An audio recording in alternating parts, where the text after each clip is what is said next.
there's the unfortunate story on Instagram about this father who caused the amputation of his son. I think it's the son. And I don't know if everybody's seen it, but what had happened was he was asleep and the baby was crying, 2 months old only, and he whipped him with a plastic hanger, which caused his arm to be broken. Now, that wasn't the worst of it. The worst of it was that after realizing that his arm was broken, he bound it in elastic and sticks. And locked the mother and baby at home for 2 days, took away her phone so that she's unable to call for help.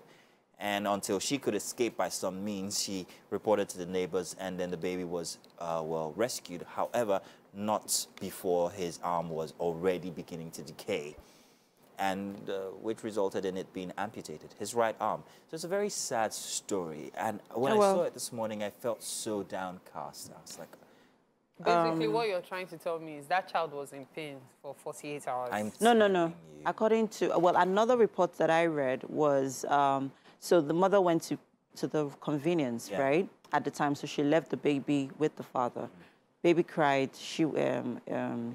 Father was trying to sleep, and baby kept crying. And then, anyway, when she came back from the convenience and saw what happened, according to what you said, the man locked the door and stopped her from, calling out for help. Eventually, she was able to break free. She went to several hospitals. They refused to treat the child. Not a baby. Till she took him to an FMC Owerri. That's a general hospital in Owerri. That was when the baby was catered to. Oh, dear Lord, no. That's a very sad story. How do you talk about that, Mike? I don't know. Like, you might have to... So on the one hand... 2 months old, In 2 months. Yeah. So now, the mother... Sorry, darling. The mother has called out for assistance and help. There are a few associations. I think there are a few of them here I'd like to call out. There's for assistance and asking for justice, because she says she needs justice for her son. Right? And then there are a few associations. There's the Nigerian Association of Women, Women Journalists, Imo State chapter. There's the National Human Rights Commission, NHRC, and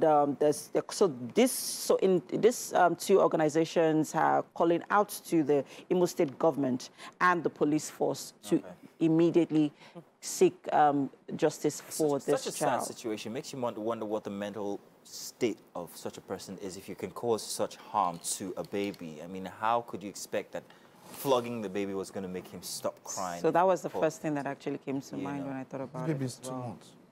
Say again? 2 months. 2 months. You're still in shock, aren't you? Very sad. Well, what was that you were saying when we started? I was actually going to say that there are two sides to this. So on the one hand, just as you mentioned, there's the case of mental health. The man lost control, hit his child. It would seem. Yeah, and people make advocates of mental health who say that. On the other hand, it shows that the man indeed has no control. It shows that he's the kind of person who lashes out and always believes, oh, come on, you don't disturb me. I'm the Lord of the Manor. So I'm trying to be very careful because I don't know what is the real situation is.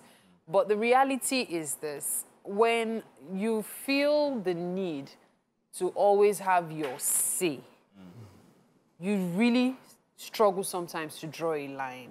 I think I think that's what happened. Mental situation in itself. Yes, it is. So when you feel my word is like, the mother went to the restroom, couldn't have been up to 5 minutes. The child is crying, your child. Even if the child was not yours, but a baby is crying. Did anybody read that case for postpartum depression? For men? Yes. You know, I mentioned that. What did you think about that?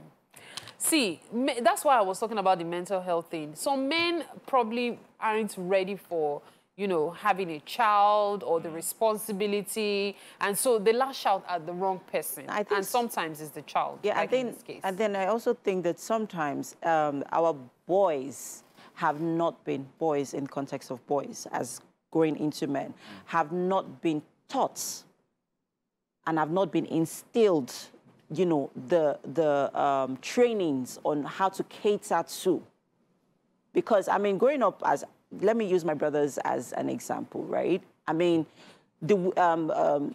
we, the girls, are the ones who take on most of the responsibilities. Right. Domestic chores. I'm the one. If you're a firstborn and you're a girl, you're the one that caters to your younger ones. If I was a boy child as a firstborn, it would not be my responsibility to cater to my younger ones. It would how flawed our culture exactly. Is. Yes, it is. It is an argument for how flawed our culture is, and how much our culture has indulged the boy child to grow into irresponsible men that do not have the capability or the capacity to cater to as little as a child. So now we are questioning the mental health of this. Now we are questioning the mental health of this man.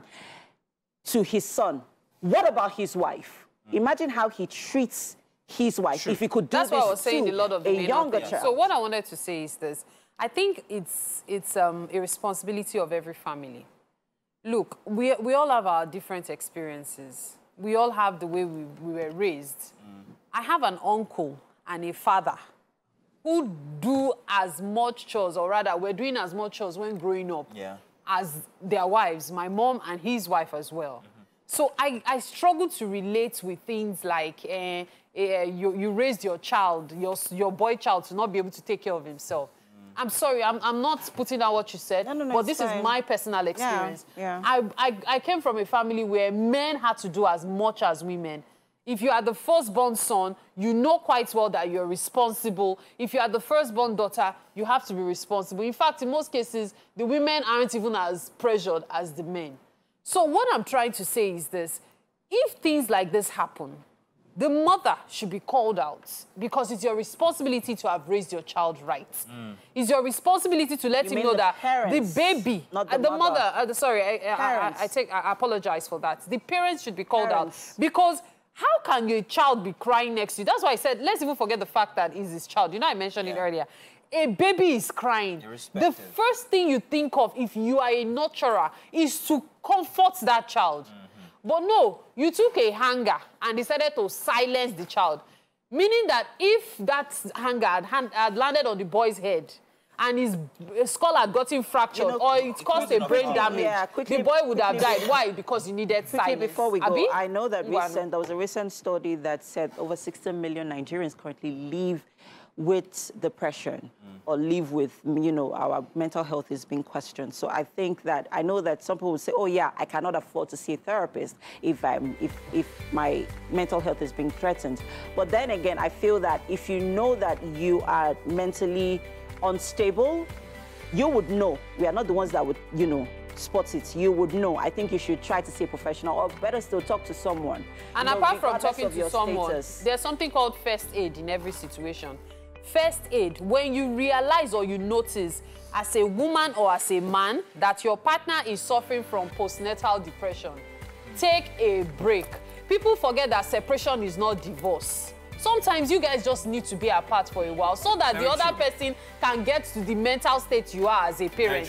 Because having a child does not instantly make you a parent. Well, Mike, all we said, people don't talk about justice. No, justice is coming. Yes, of course, justice. That is the most important thing. Yeah, very, very. So that a person that is mad, when you have deterrence, your madness will come down.